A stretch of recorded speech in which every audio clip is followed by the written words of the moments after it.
माई से गुहार करता और माई से निवेदन करता और माई से कहता कैसे। अरे दमना मड़ुआवा रोपनी है मैया, अरे 5 पेड़ा लवंग के गछिया।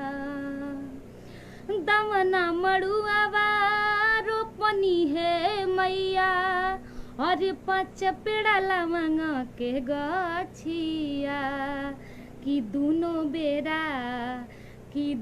बेरा देहब है मैया, ओही लवंगिया के छकिया। कि दूनो बेरा देहब है मैया, ओही लवंगिया के छकिया। दमना मड़ुआवा रोपनी है मैया, 5 पेड़ा लवंग के गछिया। दमना मड़ुआवा रोपनी है मैया, 5 पेड़ा लवंग के गछिया। कि दूनो बेरा देहब है मैया, ओही लवंगिया के छकिया। कि दूनो बेरा देहब ये मैया, ओही लवंगिया के छकिया। सेवा में ना कमी करब सातो बहिन के, 9 दिन ले लाइल बहनी नया चुनर कीन के।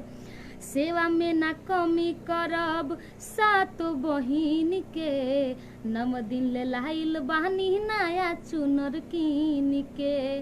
घिउआ के बतिया जरे दिन रतिया, भोरही उतारब रतिया। घिउआ के बतिया जरे दिन रतिया, भोरही उतारब रतिया। कि दूनो बेरा देहब ये मैया, ओही लवंगिया के छकिया। कि दूनो बेरा देहब ये मैया, ओही लवंगिया के छकिया। खुश होई जई है मैया अइते अंगनवा, जियाड़ा जुड़ाई जाई पाके दर्शनवा। भक्त कहता कि माई हमारा घरे आ जाई तो हमार दिल खुश हो जाई। भक्त कहता खुश होई जई है मैया अइते अंगनवा, जियारा जुड़ाई जाई पाके दर्शनवा।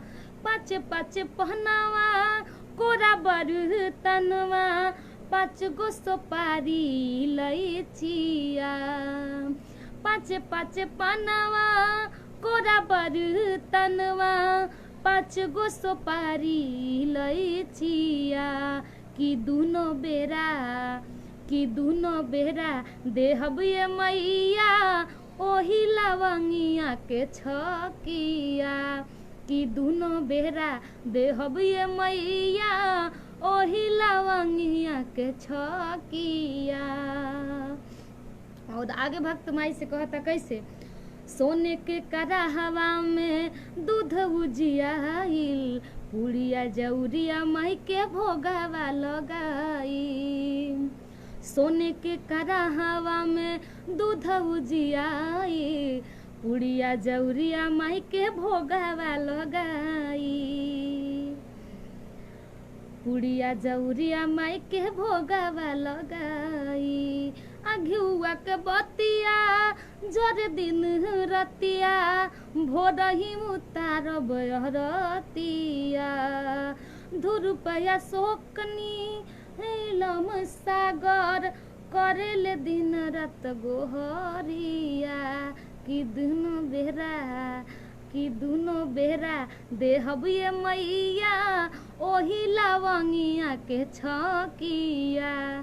कि दूनो बेरा देहब ये मैया, ओही लवंगिया के छकिया।